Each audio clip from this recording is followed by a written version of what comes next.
Abonnez-vous et cliquez aussi sur la petite cloche de notification pour ne rien rater de nos prochaines vidéos.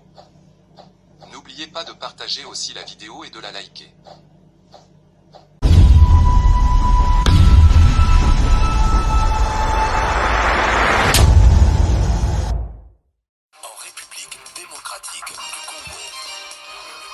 Examen de pétition contre 5 membres du bureau de l'Assemblée nationale. Le processus est déjà activé. Une plénière est prévue ce mercredi à la Chambre basse du Parlement. À l'ordre du jour, la mise en place de la commission spéciale chargée d'examiner les pétitions contre 5 membres du bureau de l'Assemblée nationale. La première ministre Judith Suminho, attendue à Kalemi ce mercredi, la première ministre va notamment lancer les travaux de réhabilitation des routes de grande importance pour l'interconnectivité des provinces de la zone. Judith Suminho apporte également un message personnel du président de la République, Félix Tshisekedi. Le service national dote 750 bancs pupitres aux écoles conventionnées kimbanguistes, 500 au grand complexe scolaire à Kimbanseke 3 et 250 au complexe scolaire Charles Kisolokele au centre d'accueil. Ces bancs fabriqués par les ex-Kuluna devenus bâtisseurs visent à améliorer les conditions d'apprentissage des élèves.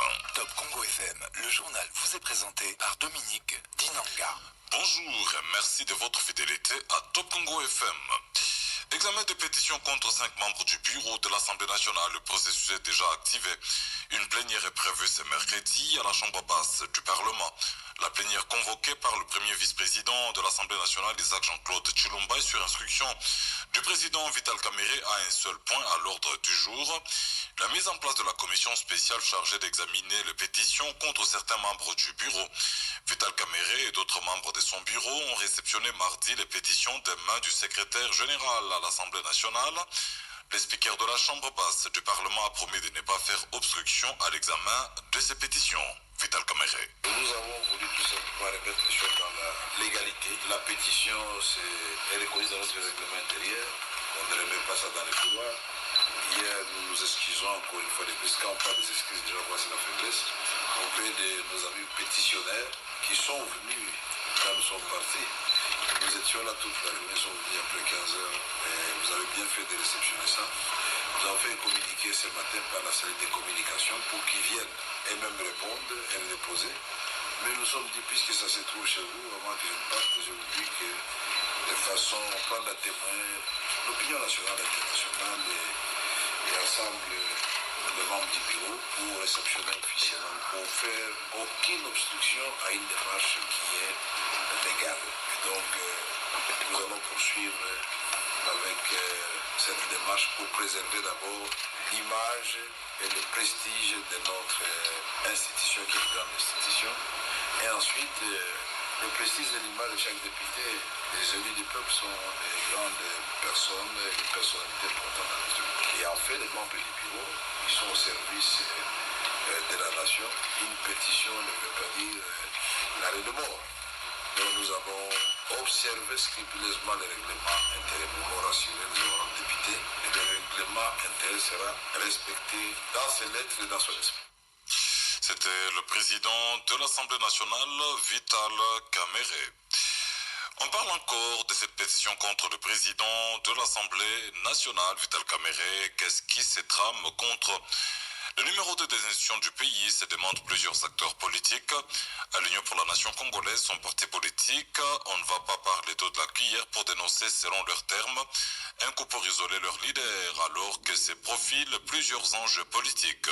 Dans une déclaration faite mardi au lendemain du dépôt de la pétition, la jeunesse de l'UNC Coordination Zone Est demande au chef de l'État, en sa qualité de garant du bon fonctionnement des institutions, d'intervenir pour mettre un terme à cette crise à l'interne de l'Union sacrée pour se concentrer sur l'intérêt général du pays.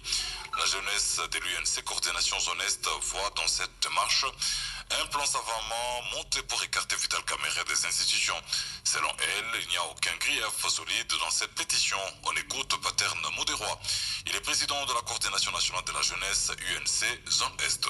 La Coordination nationale de la jeunesse de l'UNC Zone Est estime que ces combats ne devraient pas souffrir d'aucune fracture, moins encore d'aucune lutte pour le triomphe personnel égoïste, favorisant ainsi la politique moins rentable de haute je m'y mette. Au lieu que nos forces ne soient unies, nous assistons à la théâtralisation de la scène politique et démarches qui ne visent que la déstabilisation des institutions légitimes. Excellence, la conclusion de la récente rencontre entre les soi-disant députés pétitionnaires et le secrétaire général de l'IDPS, M. Augustin Kabouya, en est témoin. Faudra-t-il encore rappeler à l'opinion que ces déstabilisateurs ne sont pas à leur premier coup? En 2018, à Butembo et Beni, le chef de bande, le député national Mbindoulé, avait paré route au président actuel pendant la campagne électorale de 2018. Il compte une fois de plus et désorienter le chef de l'État en s'attaquant à ses appuis détails. Citons le professeur Vital Kamerhe. Mais pour l'un des pétitionnaires, Vital Kamerhe avait étouffé les initiatives parlementaires. On écoute Denis Chibang. Nous avions déposé les pétitions contre 5 membres du bureau de l'Assemblée nationale. Ça ne veut pas dire automatiquement que nous venons de faire partir les 5 membres du bureau. Il y a une procédure qu'il faudrait suivre. La procédure est que d'ici 72 heures, pour ceux qui n'ont pas été ciblés par des pétitions, l'un, le plus séant, va organiser une petite commission qui sera représentée par un membre par groupe parlementaire. Ils vont voir d'abord la recevabilité des pétitions et enfin, ils vont aligner ça 72 heures après. Plusieurs griefs à charge du président, pourtant, plusieurs accusations relèvent du gouvernement. Moi, je vous dis sincèrement, tel que je connais le président Vital Kamerhe, normalement, il devait démissionner. Parce que à chaque section parlementaire, le président voyage au moins 5 fois pour la diplomatie parlementaire. Quand il voyage, le président s'amène avec 25 personnes, 30 personnes. C'est beaucoup de moyens engagés. Notre président devrait s'y atteler beaucoup plus sur le contrôle parlementaire. Il y a eu pas moins de 50 questions orales avec débat. On en a aligné, si c'est beaucoup, c'est 3. La RDC a opté pour la voie diplomatique, notamment la diplomatie parlementaire. La diplomatie parlementaire, il doit y en avoir. Et puis, n'oubliez pas qu'il y a un vice-président de l'Assemblée nationale qui est chargé pour la diplomatie parlementaire. Normalement, c'est lui qui devrait être en mouvement et peut voyager avec 3, 4, 5 députés, certains de ses membres de son cabinet. C'était le député national Denis Chibang qui répondait aux questions d'Éric Ambago. À quoi devions-nous nous attendre de la prochaine session parlementaire au Kasaï oriental? La question se pose de plus en plus après la réhabilitation par la justice du gouverneur Jean-Paul Mbogwe, qui a été mis en accusation par les élus provinciaux pour détournement. Avec le retour du gouverneur, plusieurs redoutent une crise institutionnelle dans une province où les défis de développement peinent à être relevés par les différentes autorités provinciales qui se sont succédées au cours de ces 6 dernières années. Mais dans les milieux politiques, le parti politique MPC propose au gouverneur de se faire rassembleur après cette période de crise qu'il a opposée à l'Assemblée provinciale. Détail, Nicolas Kazadi. La réhabilitation du gouverneur Jean-Paul Mbogwe change la donne dans la province du Kasaï oriental.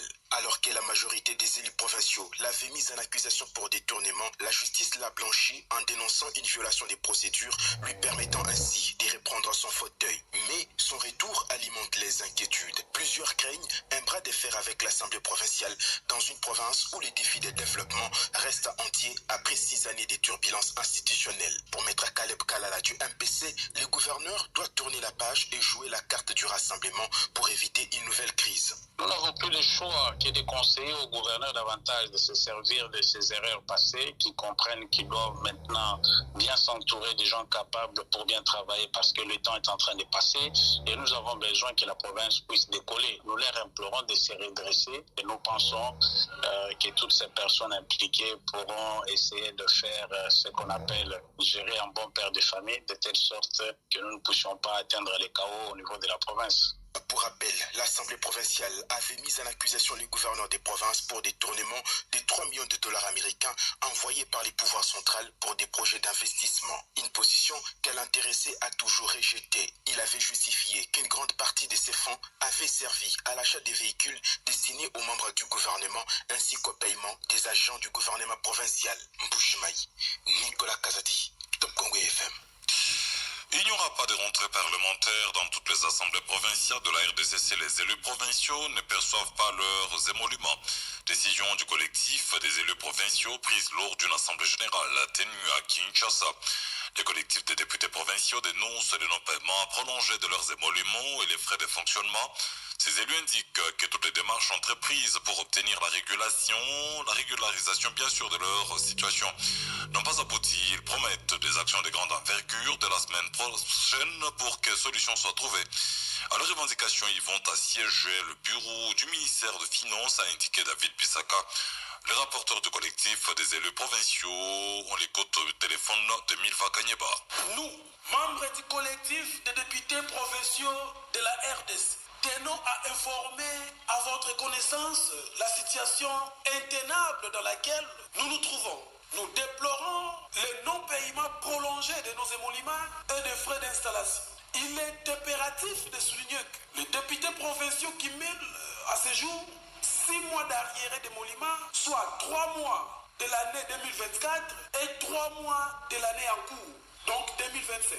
Malgré les nombreuses démarches que nous avons entreprises, tant officielles qu'informelles, pour obtenir la régularisation de ces dits légitimes, force est de constater que les promesses faites par le ministre des Finances n'ont connu aucune exécution concrète. Nous sommes confrontés à un manquement flagrant de considération et à une succession de promesses non tenues de la part du ministre des Finances. Face à cette situation de mépris et d'injustice, nous lançons un ultimatum clair au gouvernement central. Si les arriérés dits aux députés provinciaux de la République démocratique du Congo ne sont pas intégralement payés au plus tard le 20 septembre 2025, nous boycotterons de la manière la plus systématique cette session budgétaire. De plus, nous réservons le droit d'assiéger les cabinets du ministre des Finances jusqu'au paiement effectif de toutes nos créances. Et ces gestes de charité posés par le député national Augustin Kabouya, secrétaire général de l'UDPS en faveur de ses électeurs, particulièrement les victimes des inondations du mois d'avril dernier à Kinshasa. L'élu de Moamba a mis à leur disposition l'équivalent de ces 6 mois d'émolument. Une enveloppe a été bien sûr remise aux sinistrés par l'ancien directeur de campagne de Augustin Kabouya, Serge Kalala. On l'écoute. C'était à la remise de 6 mois des émoluments de l'honorable Augustin Kabouya, secrétaire général et président AI de l'IDPS à ses électeurs de Moamba. Messieurs les journalistes, en dehors de ces 6 mois des émoluments, l'honorable Augustin Kabouya, secrétaire général et président AI de l'IDPS, a assisté encore plusieurs familles de sinistrés et aussi la construction de plusieurs forages dans la circonscription de Moamba, plus particulièrement dans la commune de Matete. En dehors de ça, messieurs les journalistes, le député Augustin Kabouya est le seul député qui, pendant ses vacances parlementaires, il reste toujours aux côtés de ses électeurs pour prendre les doléances. C'est la raison pour laquelle, au nom des électeurs de Moamba, nous disons merci à l'honorable Augustin Kabouya Tshilomba, le secrétaire général et président AI de l'Union pour la démocratie et le progrès social, qui est en train de marquer, de faire la différence avec ses prédécesseurs, de faire la différence avec d'autres députés, parce qu'il est le seul député qui est resté, qui est avec nous tout le temps, qui est avec les électeurs, qui est avec sa base. Nous disons merci, nous lui encourageons, nous disons honorable, continuez, Kende Liboso, Banamwa Manyoso, Toza Simanayo. Chaque jour, avec Top Congo FM, l'information comme il se doit, avec Top Congo FM, la radio de toutes les générations. Les activités sont toujours paralysées dans le chef-lieu du secteur de Benimbao, annoncé pour lundi dernier. Les écoles de la place n'ont pas ouvert pour la deuxième journée consécutive mardi. Les malades sont obligés de parcourir entre 10 et 20 km pour bénéficier des soins. La structure de santé principale d'Embao a été incendiée par les présumés EDF et alliés dimanche dernier. La société civile plaide pour des actions qui anticipent les incursions des présumés EDF et alliés. Explication, Erickson Lwemboué. La structure principale de santé au chef-lieu du secteur de Benimbao a été pillée et incendiée. Les activités scolaires sont paralysées. Jean Bosco Malissava, chef de secteur. Les activités scolaires sont paralysées. Sur le panier d'accueil, la Wicha, Beni, les services de sécurité sont déjà en pied d'œuvre. Nous invitons la population à la dénonciation. La société civile estime que l'absence des actions préventives joue en défaveur de la population. Richard Kirimba, vice-président de la société civile en territoire de Béni. Nous pensons que le gouvernement doit renforcer l'armée afin qu'elle anticipe les faits. Qu'on ne soit pas là pour déplorer chaque jour. Que l'UPDF et la MONUSCO et autres services réfléchissent sur les actions qui anticipent. C'est ce qui manque pour empêcher les tueries de la population. Les élus devraient s'impliquer et aider le gouvernement à rechercher la paix et non pas avoir comme grande préoccupation la recherche des postes au Parlement. La population est presque abandonnée parce que pour le gouvernement, le problème c'est le M23. Et donc les tueries de civils par les ADF, c'est un fait secondaire. Cela alors jusqu'à quand?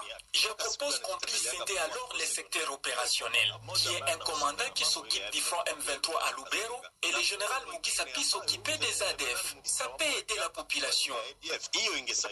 Près de 400 civils ont été massacrés par le présumé ADF et alliés en l'espace de 3 mois dans le triangle Lubero-Komanda Beni. Erickson Lwemboué, Beni, Tout Congo FM. Je l'ai aussi annoncé, la première ministre Judith Suminwa est attendue à Kalemi ce mercredi. La chef de l'exécutif national se rend dans cette province conformément à sa promesse faite après la conférence des gouverneurs en novembre 2024. Cette visite s'inscrit dans le cadre de la poursuite de son itinérance entamée dans la partie ouest du pays. La première ministre va notamment lancer les travaux de réhabilitation des routes de grande importance pour l'interconnectivité des provinces de la zone. Judith Suminwa apporte également un message personnel du président de la République, Félix Tshisekedi. Détail, Dieu merci Lusakomono.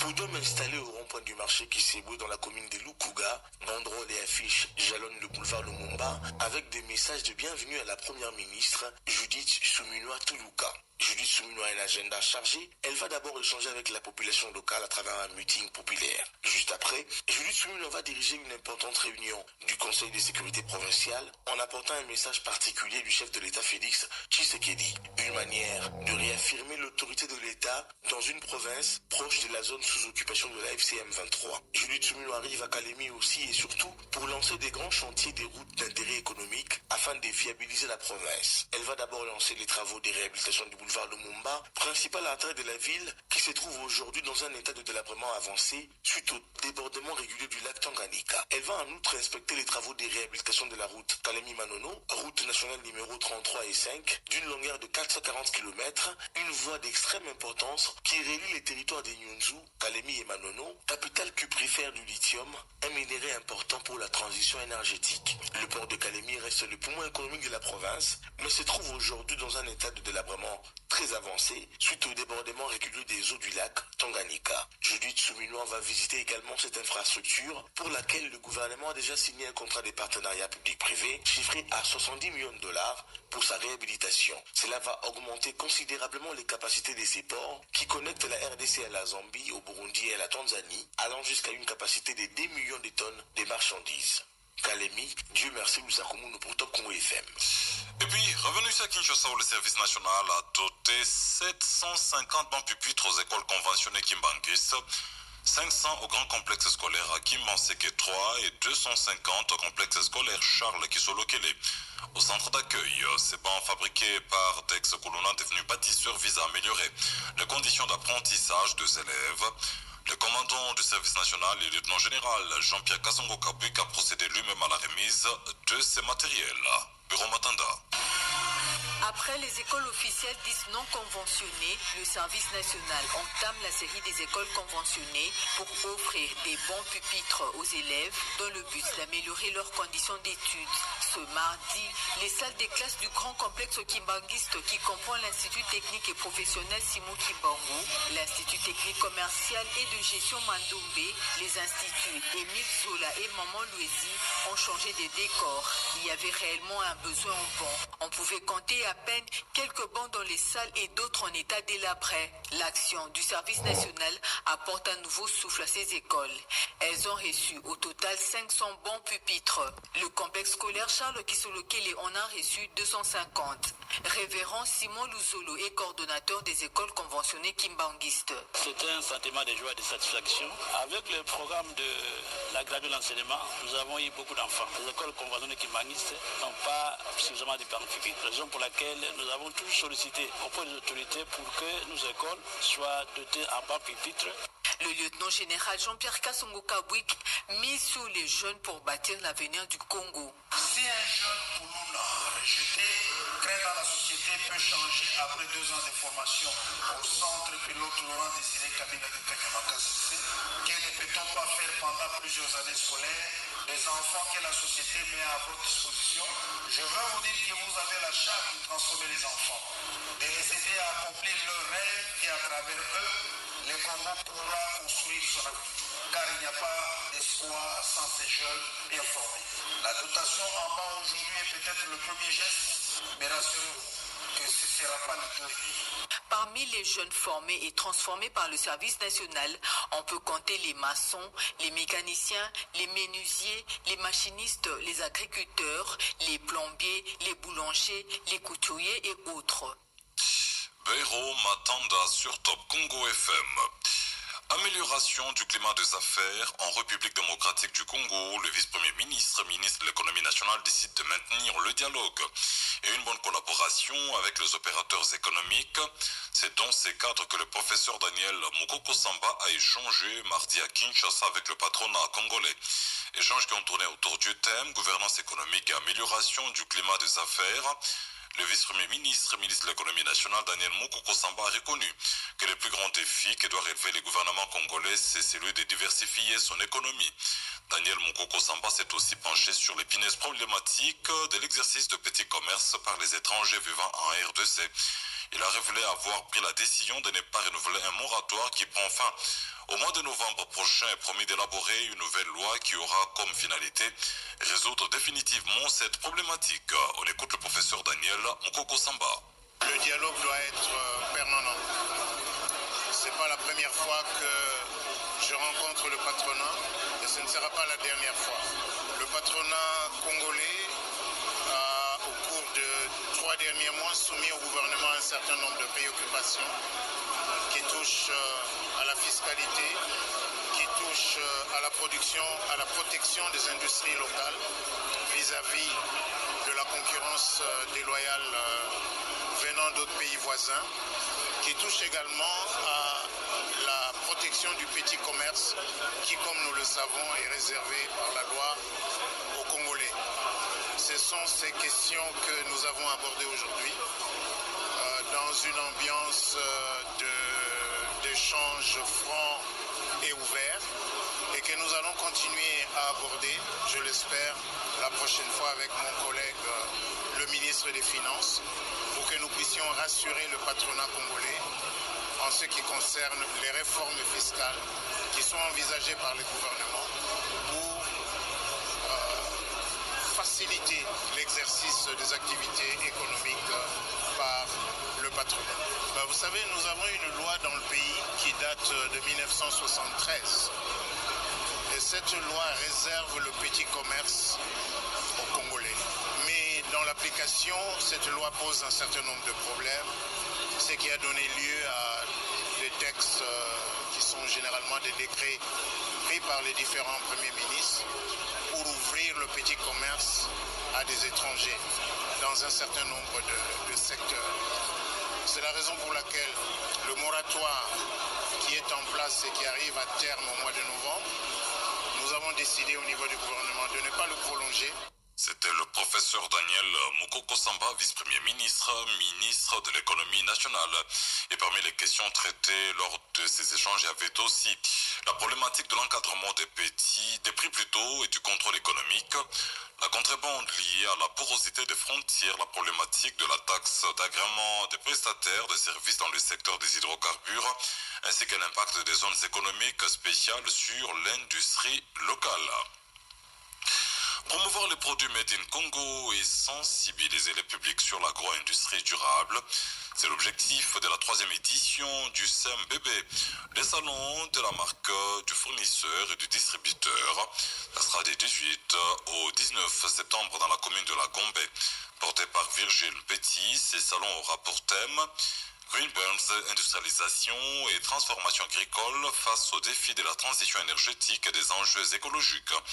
Au programme, exposition pour valoriser les produits made in Congo, panel et conférences pour débattre des solutions durables, réseautage pour connecter les entrepreneurs, les startups, les PME et le grand public. On écoute la promotrice du CNBB, Virgile Petit, au micro de Genovic Mbowambaya. Pourquoi nous avons eu cette initiative? Nous l'avons eu maintenant il y a 3 ans parce que nous avons constaté que la RDC est dépendante aux importations et cela appauvrit notre économie. Voilà pourquoi nous avions dit pourquoi ne pas créer une sensibilisation et un événement autour de la transformation dans le premier salon de la marque, du fournisseur et du distributeur. Le but, c'est de pouvoir mettre les différents acteurs dans les chaînes de transformation, c'est-à-dire le producteur, le transformateur et le distributeur, de pouvoir les mettre ensemble afin qu'ils puissent créer une chaîne de valeur. À travers le CMBB et à travers le premier salon de la marque, du fournisseur et du distributeur que nous organisons chaque année, nous faisons la promotion du Made in RD Congo, du Made in Africa et de l'entrepreneuriat local en général. Nous avons une cause commune pour cette 3e édition, principalement l'industrialisation de l'agriculture dans la chaîne de transformation, ensuite le développement durable et après les énergies renouvelables. Nous parlons maintenant du respect des normes environnementales. Nous avons tous entendu parler du crédit carbone, nous avons tous entendu parler de la protection de notre planète. Pourquoi ne pas faire des marques congolaises aujourd'hui en 2025 à travers le CMBB, des marques éco-responsables et prêtes à accompagner l'économie du pays et faire redorer l'image du Made in RD Congo. Au moins 1500 éleveurs Mbororo et leurs vaches, 12 000 qui avaient envahi le voisinage de la ville de Badolite sont en train d'être reconduits depuis une semaine en République centrafricaine. C'est le gouverneur du Nord Ubangi qui l'annonce. Jean Bosco Kotongo précise que des dispositions sont prises pour éviter leur retour dans sa juridiction. On l'écoute. Le Mbororo était dans le cœur même de la province, c'est-à-dire se trouvait être dans les environs de la ville de Bado, notamment à Molegbe, Mobaïmbongo et dans les localités voisines. C'est comme ça qu'avec le membre du conseil de sécurité provincial, nous avons décidé de les retourner d'où ils viennent. Ils sont encadrés, donc avec le colonel du régiment de la FARDC qui est sur place. Et ça fait pratiquement plus d'une semaine qu'ils sont en mouvement. Maintenant là, ils sont au-delà de Kotakoli, c'est-à-dire à plus de 5 km de Badolite. Ils nous disent qu'ils ont fui d'abord la rébellion, c'est-à-dire le mouvement rebelle Black du côté de Centrafrique pour se réfugier avec leurs bêtes au Congo à la recherche de pâturage. Et c'est ainsi qu'ils voulaient, à cause de l'insécurité chez eux, ils voulaient se retrouver chez nous pour protéger leurs bêtes. Mais nous nous sommes dit, mais avec l'amélioration des conditions de sécurité de Centrafrique maintenant, ils ont dit non, ils peuvent librement rentrer chez eux, ce qui est une bonne chose. Parce que Mororo, ça fait plus de 1000, mais les bêtes, c'est de plus de 12 000. Vous avez pris quelle disposition pour qu'ils ne rentrent plus au Nord Ubangi? Ça, c'est une concertation que nous devons faire avec le service de sécurité parce que nous faisons directement frontière avec la Centrafrique. Ça demande de moyens pour essayer de parer à cette situation. Et nous avons instruit formellement les administrateurs du territoire et les chefs de secteur de veiller à ce que le chef coutumier n'accepte plus de faire entrer sur notre territoire de Mororo. C'était le gouverneur Jean Bosco Kotongo du Nord Ubangi. Attirer les médias locaux les plus influents de la Chine, c'est l'objectif du centre Villon de Changsha. Les journalistes congolais en séjour dans cette ville du centre de la Chine l'ont visité mardi. Ils ont assisté à la démonstration du travail technologique qu'ils réalisent grâce aux nouvelles technologies. Le centre Villon de Changsha, c'est l'un des projets clés est le repère central du parc industriel de création et de visuel et culturel de Malachan. Compte rendu, Mamichela et Cyril Milando. À l'arrivée de la délégation des journalistes congolais au centre Vision de Changsha,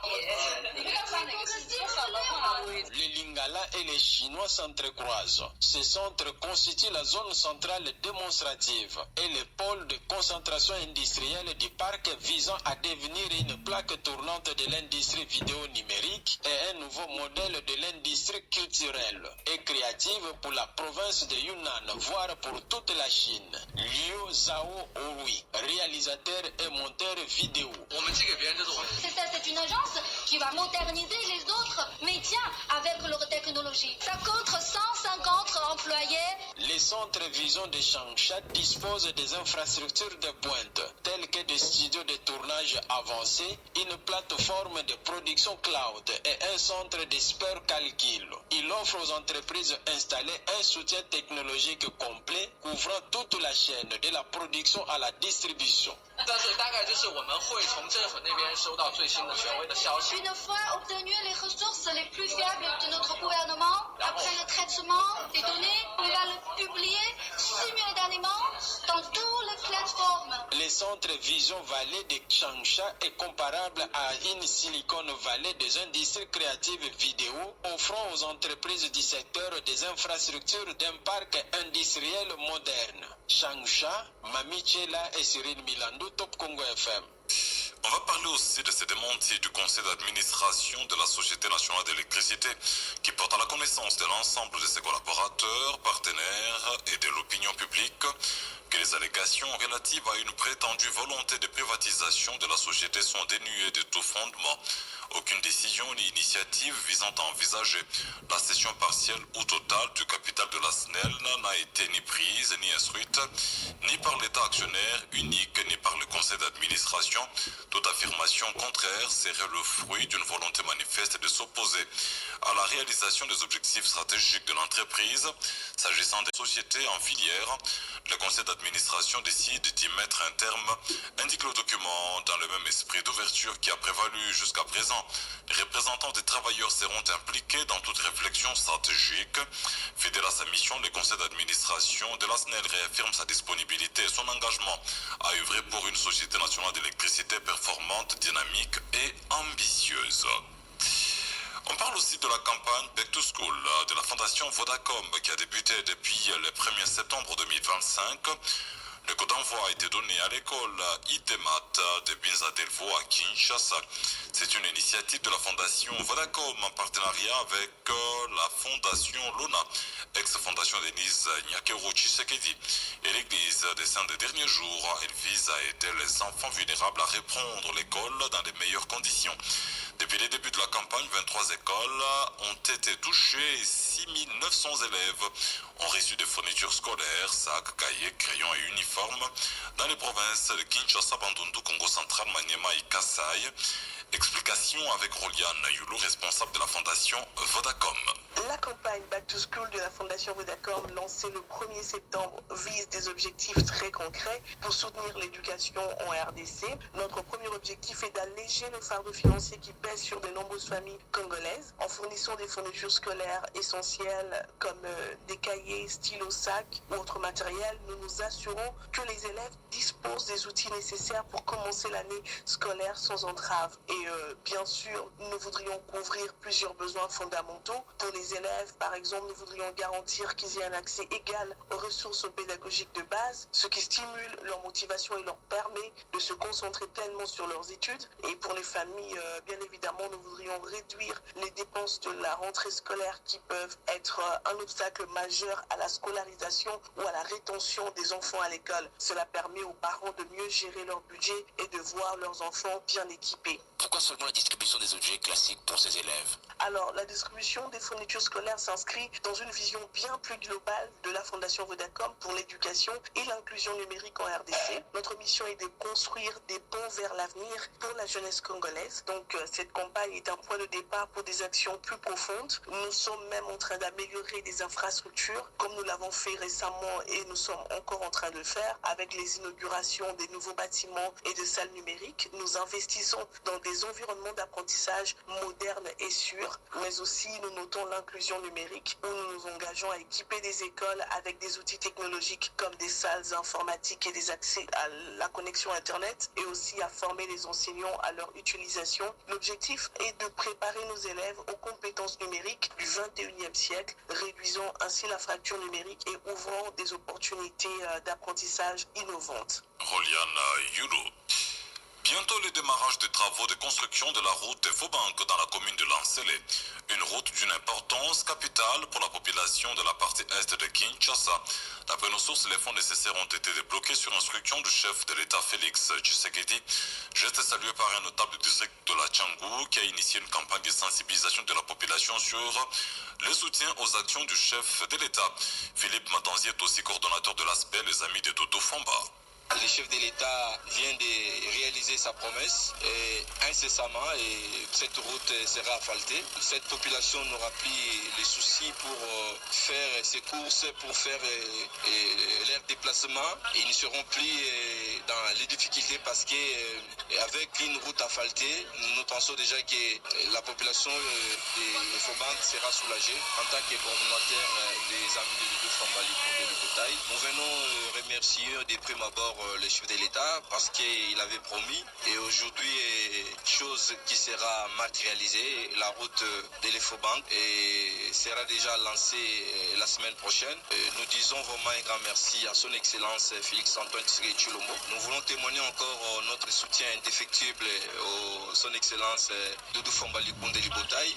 Il a reçu des instructions fermes auprès du chef de l'État pour décaisser l'argent pour la route Efaubank. Nous, les notables de Tchangou, nous tenons à demander la population de notre district de surveiller convenablement cet ouvrage et d'être là pour voir comment les travaux vont avancer. Et nous serons là aussi comme les chefs de l'État. Top Congo FM, ouverte sur le monde. Top Congo FM, l'information à chaque moment que l'actualité l'exige. Nous prenons brièvement l'actualité au-delà des frontières de la RDC avec vous, Marcel Kitambala. Bonjour. Bonjour Dominique Dinanga. Au Nigeria, au moins 50 personnes ont été kidnappées ces derniers jours dans l'état des Zamfara, dans le nord-ouest du pays. Au Niger, 22 civils ont été tués dans des attaques menées par des hommes armés à moto lundi dans la région des Tilaberi, dans l'ouest du pays. Selon de sources locales, les assaillants ont ouvert le feu sur des villageois pendant une cérémonie des baptêmes dans la localité des Takoubat, faisant 15 morts. Ils se sont ensuite rendus dans les environs de la localité où 7 autres personnes ont été tuées. Les autorités iraniennes ont pendu mercredi 17 septembre un homme condamné pour espionnage au profit d'Israël, a indiqué l'organe du pouvoir judiciaire. Et il a été exécuté par pendaison ce matin à l'issue d'une procédure judiciaire et après la confirmation de sa peine par la Cour suprême, a rapporté un média local. Marcel Kitambala, merci. Top Congo FM 88.4, première radio d'information en République démocratique du Congo.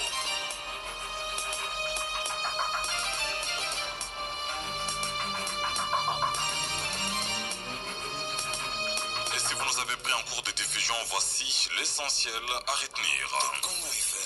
Examen des pétitions contre 5 membres du bureau de l'Assemblée nationale. Le processus est déjà activé. Une plénière est prévue ce mercredi à la Chambre basse du Parlement.